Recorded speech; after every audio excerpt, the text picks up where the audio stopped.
Welcome to Business Leader Breakthroughs, where we help unlock the potential in you, your teams, and your business. I'm your host, Ryan Castle, along with Dr. Mike Ashby. We'll share insights, experiences, and stories on achieving breakthrough success in business and life. To learn more, click the link in the episode show notes or go to thebreakthrough.co. Now let the breakthroughs begin. Mike, on the podcast today, I think we should talk about talent. Let's talk about talent. Yeah, have you attracted any good talent recently? It's an interesting thing, talent, isn't it? Because at one level, of course, in the bigger picture, it's the thing that is always in short supply. But in the markets these days, the competition for talent has never been so extreme. Never been so extreme. People are so busy, and yes, there are supply chain issues, but oh boy, finding, keeping, growing people with talent. And it's become a real differentiator in your kind of, your value proposition as an employer is what do you do with people's talent? So often it's how do you grow and develop those great people you've already got in your organisation and bring them up to the next level? And it is so much cheaper and better in lots and lots of ways to grow your own. Although there's an argument to say yes, but that infusion of external talent and energy can also, so it's not a kind of laid down misère by any means. But one of the things that as a manager we've got to do is develop the talent of our people, enabling our people to learn. And I think there's been, you and I have talked about this quite a lot, is that there's a real revolution in professional development and in learning that's going on. It is very much about how people learn, not what they're taught. And we're at the front edge of that in terms of our programs are designed to teach people to learn rather than teach people stuff. And the traditional workshop approach, the traditional approach to instructional design and training is all about teaching people stuff, or giving them messages. Or I was talking to a senior person, and their idea of the training was, we'll work out have these workshops to do our strategy, and then we'll work out the 6 key messages, and then we'll hold workshops and basically drill them into people so that they can rote learning styles. Yeah, it should work. Yeah, it should work. Of course, in a fast-changing world, people's ability to evolve, adapt, change, grow, switch, pivot, all that sort of stuff is much more important than the skills you give them to do yesterday's job. So where do you think the responsibility sits for developing people? Should it be with the person themselves? Should they be responsible for their development, or should someone's manager? Because I guess we've seen situations where managers have gone, look, we're very supportive of you developing yourself. Go and find your course, go and find the thing you want to develop and give us the bill and we'll pay it, and then we can say that we've ticked the developer box. Yeah, that was my approach. How did that go? Well, I managed to save most of my training budget, so that worked. I think there's the level of the learner, there's the level of the manager, and there's the organisation itself. And the organisation actually has to embrace the idea that one of the things that people want out of being at work is to learn and grow. If you've got people who don't want to learn and grow, they are probably your past value. And there's this interesting discussion I've been having with people about, in your team, as you look at each individual, are they kind of future value? Are they current kind of capability, being perfect for what they're doing and all we need? Or are they past value? And it can be pretty brutal, because if you've got somebody who is very skilled but not able to learn anything new, they're actually past value. Not necessarily beyond their use by, but you're probably not going to invest in them. So there's definitely, it's a three-way thing, isn't it? And I would say the person who's turned themselves off to further development, they actually bring a terrible energy to the team as well. The rest of the team is trying to grow and develop, and someone's going, I don't need to learn anything new for whatever reason. That's one of those Reed Hastings from Netflix, CEO of Netflix, who says, never tolerate a brilliant jerk because the cost of teamwork is too high. I think that's one of those ones where that person might have the most knowledge of technical aspects of your company, but if they have gone, I don't need to learn, develop, I don't need to grow, then they're probably sitting in that brilliant jerk category. Yeah. And I think there's the more we think about learning, the more we realise it's just a core capability. It's a fundamental capability of everybody in the team. And those people who already know, they're not learners. They're not going to deliver any more value than what you've got right now. So they kind of sit in that category of current capability, maxed out, fully utilised. And that's fine, but they're at risk. They're exposed as well. Okay. So as a people leader in an organisation, how do I encourage or how do I start the journey of people wanting to develop and then supporting them in that development journey? I think there's a bunch of, you've got to start with somebody who wants to learn because all learning involves a little bit of unlearning, and a lot of people are very attached to what they know. So I think you have to be selective in the first instance. It goes to your point before, if you've got 5 people in a group who want to learn and you've got somebody who's entrenched and dismissive, then it can really kind of, harsh the chill, really. It can put a damper on it. And we know that learning is found in a group. Huge amount of learning happens in a group. So I think in the first instance you want to identify those people who do want to climb a ladder, because you can't push someone up a ladder if they don't want to climb. Then your job is to enable them to learn, and that's about effectively helping them learn to learn. And it starts with creating a learning mindset. So, and I think, I can talk about some of this, but I know the work you're doing on a daily basis about enabling key team members to learn. So I think there's a great reflection in there. And I think we have a view and a value around that Carol Dweck mindset stuff, which is these are skills that can be learned. That is it just has a miraculous effect on people when they go, I can't do this. Don't worry, these are skills that can be learned.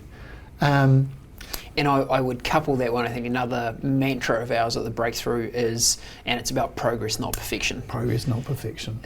Those two are such enabling statements. Yeah. These are skills that can be learned, and we're seeking progress, not perfection. Progress, not perfection. And even process, not results.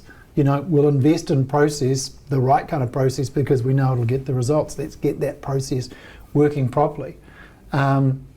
Realising that learning's going to be a struggle, that learning's hard work. Because if people don't have to do the work of learning, they're not actually learning. All they're doing is, they can kind of tick the box, yep, got that, yep, knew that, job done. No change, no improvement, no real value. So learning actually has to be a struggle where people go, how does this work? How do I do this? Where does this piece of knowledge fit with my other bits of knowledge? There's a wonderful book called Learn Better by a guy, Ulrich Busser, B-O-S-E-R. Really interesting, very readable piece on how people learn, as in the Seth Godin stuff too, the revolution in learning. So getting people to realise that learning's hard. It requires mental effort to learn something new. That kind of frames it for people. Making mistakes as part of it has to be, because if you're not making mistakes, you're not trying. And then as a manager, getting comfortable with talking to people about how they performed rather than what they achieved. So we're kind of built on the, what did you achieve, the successes you had, etc., etc.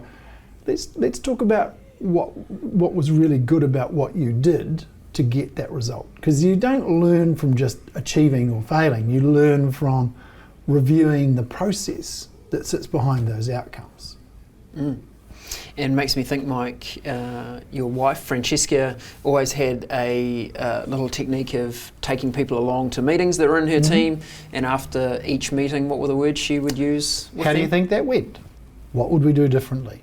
Really simple, but they knew it was coming. She did it every time, so there was that was part of creating a learning environment, was that you were going to be asked to review what happened and there was going to be discussion. Yeah. It doesn't have to be hard, but you do have to be consistent. So I think when we talk about developing talent, people can often think about, I've got to identify this very one specific skill or a very future-oriented outcome for an individual. And I think it's worth noting that developing talent is about helping that person be, it might be 1% better every day. Yeah. Of course, there are some situations where you might have identified emerging talent which you think are going to be key future leaders in your business, so you might have a whole multi-year plan around what development they need. But I think also with people in your team that you lead every day, actually just helping them develop continuously, almost like the continuous improvement plan, is also a good place how to think about how to develop talent. Yeah, I think there's a kind of sort of that the culture you create, and I guess the way you do it is, with people is just, well, what did you learn from that? It can be as simple as that. What did you learn from that? How do you think that went? What would we do different next time? What's the learning? That creates the culture. But I think there's a point at which you go, okay, now for this particular person, there's a certain level of skill that they're at, the beginner level perhaps, or the intermediate. How do we take them to the next level so that they're engaged and contributing for themselves and for the organisation, for both? Because we know that, well, I don't think it's just a personal thing. Most of us love to learn and get engaged in learning something that's relevant and useful and enjoyable. I'm working on a technology at the moment, trying to kind of master a technology for recording backing tracks. Last weekend it took me about, 3.5 hours to record this single track to the point where it worked. The weekend just gone, 2 hours. Next weekend, probably an hour and a half, but you know what I'm saying. And it's really engrossing and enjoyable. So that's the gig with the talent retention and growth piece, is giving people the opportunity to get engrossed, to get really enrolled. Seth Godin talks about it being enrolled, and it's a better phrase than engaged. People actually have to kind of sign up and get into it. Commit, yeah. And enrollment is commitment, for sure. Okay. So we'd start off first by identifying what the skill is that we're looking to develop, whether that be a micro level skill or a quite grunty macro level skill, but define it first. What comes after the defining it? I think it then becomes about how you, what's the context for that skill, and what are the goals with that skill? What is it that you want them to be able to do comfortably with practice? And then we use the example of, somebody might be a good salesperson, but they may not be so strong on closing. Okay, well, let's set a goal of X amount of sales closed by the end of the year. Closing the sale actually is a struggle for this person. Give them tasks and goals to help them with different types of closes. Learn the techniques, and then give them the opportunity to practice those techniques. So it's kind of the work of the manager here is to be clear. It's a coaching kind of skill, because it goes, what's the deficiency that they need to work on? What's the aspect of their, whether it's their batting stance or their whatever it is, there's something in their technique which needs to be fixed. And that really is the first part of coaching, before you kind of do all the mental motivation stuff. If somebody's got a bad technique and great motivation, then they're not likely to succeed. So in the first place, you've got to help them with their technique. And why the role of the coach is so important is it's very hard to observe that in yourself. Yes. Even with great self-awareness, it's very hard to observe that in yourself. Yes. So it's why the greatest sports players of all times still get coaching. Yeah. It's not because that person has better knowledge of the game or better understanding. It's just that external observation is so powerful. Yeah. Definitely Yeah. And even though they play at that kind of, the Gilbert Anoka top 1% and all that sort of stuff, actually there's still a whole lot of stuff which is just about technique and correcting technique, even the most advanced. Okay, so we've identified the skill, we've looked at how we could break it down into some chunks that we could start tackling and do improvement on. What happens now?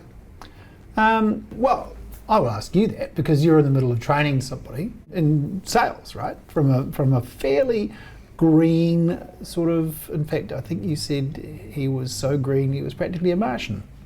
Yeah. So how do you train the Martian? Yeah. Take him to a tanning clinic and change him from green to no. Look, it's been very much an approach of going, what are the skills that can be learned? I've had great buy-in from the team member that goes, whilst I'm not an expert in any way, shape or form about these skills, I'm prepared to learn and give it a go. So I had the right engagement from the beginning. And then it was about breaking it down into chunks, and we've started with some quite simple task activity, and once we felt like we've got a little bit of a mastery of that simple, we've gone, okay, let's dial that up a notch, let's make it a little more complex, a little more challenging. And we've done a lot of things like role play, where we've gone, you're going to be in a real life scenario around this shortly, but let's do it in a very safe environment where we refer to it as being in character. We're in character, we do the skill practice, we get out of character, we reflect on it, we say, how could we change that, how could we improve it? We jump back in character, give it another go, and just like, it's just getting better and better all the time. And that's where those layers, I think, become really important. If you start by going, you've never played tennis before, but you're going to be in the US Open next week. You know, you're setting yourself up for pretty serious failure. If we dial it back. Reminds me of a great approach that a triathlon coach I worked with had, and I was. My swimming skill was somewhat below average, I think would be fair. In fact, I think my first swimming coach said, there's one thing you're brilliant at, Ryan, and that's sinking. And so when I went to this triathlon coach, and I had quite a long distance triathlon in mind that I was trying to compete in, and in my training schedule, very first day in the training schedule, it just had go to the pool. Right. So I actually rang him and said, I think you've stuffed up my training schedule. There's no lengths, there's no reps, there's no sets or anything in the pool. What's going on? He's like, all you have to do today is go to the pool. Tomorrow, you have to go to the pool and get in. The day after that, you need to get in and swim one length. Right. So suddenly this went from I've got such a mind block about swimming 3.8 kilometres down to what's my achievable chunk. I'm just going to the pool, I'm just getting in, I'm just swimming one length, I'm just swimming two lengths. Suddenly it just found like a really easy journey to get through.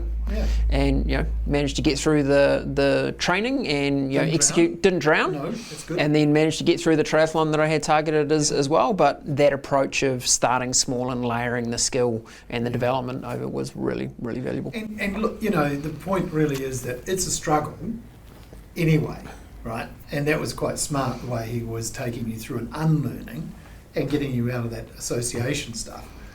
When you're starting with a complete Martian, then you've got nothing to unlearn. It's all blank canvas, which is easier in some ways.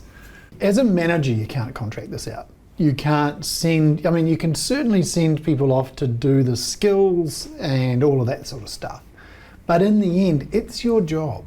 You're a talent manager. You're a coach. Your job is to get the best out. If you don't do that, if you're not actively helping people learn and develop and become better in their jobs, what the hell are you doing? You're just going to be, you're an administrator. You're an organiser. You're making sure the work gets done and, people are in the right place at the right time and they get their sick leave records up to date. This is the magic of management. When you think about the best managers you've had, they will be people under whom and through whom you grew. And if you don't aspire to that, well, you don't have to worry about developing talent. But if you want to be a good manager, if you want to be a good leader, then putting the time in, and you and I have talked about this, you've wanted to kind of take on some other stuff, and I've said, well, hang on, how long have you got the Martian in train for? How long is he going to be speaking, how long is he going to, before he can work more independently? And we've got other people who are not at that level, and they still require, right now as we sit here, there's another meeting going on with somebody who's an experienced hire, but we've got to take them down to a little bit of the intermediate, because they're only an intermediate in some of the skills we want, actually doing the training. You can't contract it out. There's no magic wand. It's work. I was listening to another leadership podcast the other day, evidently there are some others other than ours. And the guest on that show had led some very high growth, large people organisations. And I really liked his definition of the job of the manager, the job of the leader. And he said there are only two things you need to do. The first one is you need to deliver an aligned result. As in, the goals of the organisation should be set, and you need to understand very clearly what your role is in delivering those goals or outcomes, so you need to deliver that. And your second thing is you need to enable your people to be as successful as possible. That's exactly right. And I was like, oh, that is, it was a different set of language around the same themes that we have, but deliver the result and enable your people. Enable your people to be as successful as possible. That's beautiful. Yeah. And this is what we're talking about here. That's developing the talent. Because for those people to be as successful as they can be, they will have to be developed. They will have to grow. They will have to get uncomfortable. They have to take on new challenge. They will have to fail. They will have to fail, and they'll have to do the hard work, and you'll have to do the hard work. And part of the hard work is taking the time and the patience to kind of help people, watch people learn, or guide people in their learning, asking the questions, knowing the answers and still not giving them the answers, actually getting them to engage rather than giving them the solution. And then the other part of it, which a lot of people struggle with, is the fear-free feedback. Is when people have got it wrong or not quite right, it is providing fear-free and honest feedback to people. Because that's what people need to improve, because they won't get it right first time, and your feedback is going to be incredibly helpful in steering them. So there's some rules about that feedback. You certainly do want to make it fast, like don't labour the point. You want to make it frequent, small bits regularly, and you don't want to be. The fear-free bit is not being afraid of how you're going to be perceived, not being afraid that you might look bad to this person or that you might upset them even. That doesn't mean you kind of just charge in with all guns blazing. It means don't let that kind of fear of their reaction or yours stifle your commitment to fear-free feedback. It just means think about how you're going to deliver it. And I think if you centre your feedback around the skill that we're working on rather than the person. Totally. So bowling into the room and going, hey Johnny, you are doing a really rubbish job of that. Yeah. Never going to build great capability in someone. If you can come and go, hey Johnny, that skill that we've got, I think we've got some more development to be done on that skill. I see a bit of a gap in that skill. That kind of language will always help a lot more. People take that branding stuff. I can still remember what my father used to say to my brother. He used to say, "Oh, it shows you're rough." And hey, look, the way my brother approaches things, they do tend to be. He could take more time. We could turn that one around to, look, just slow down a little. Just let's not get ahead of ourselves. But that's the kind of branding that people take away from your feedback. So being careful about it, but not soft. Correct. Yeah. So absolutely direct, but talk about the gap in the skill, not the gap in the individual. And the behaviour, not the person. Yep. Correct. You did that roughly is a whole lot easier and more constructive than you're rough. And I guess the other one that we always talk about is the Buddha's guide to feedback. Is it true? Is it necessary? Is it kind? In other words, is it well intentioned? Great guiding light. Excellent. Should we just out of the end of this episode of the podcast? Look, great feedback. I think in summary we would say be clear that your job as a leader and a manager is developing talent. For sure. If you are sitting there going, Mike, Ryan, boy, that sounds great, but I'm just so busy at the moment. Rethink. Come back to that. Yes, you have to deliver a aligned result. How will you get there? You will get there by enabling your people to be successful. Yeah. Great summary. Yep.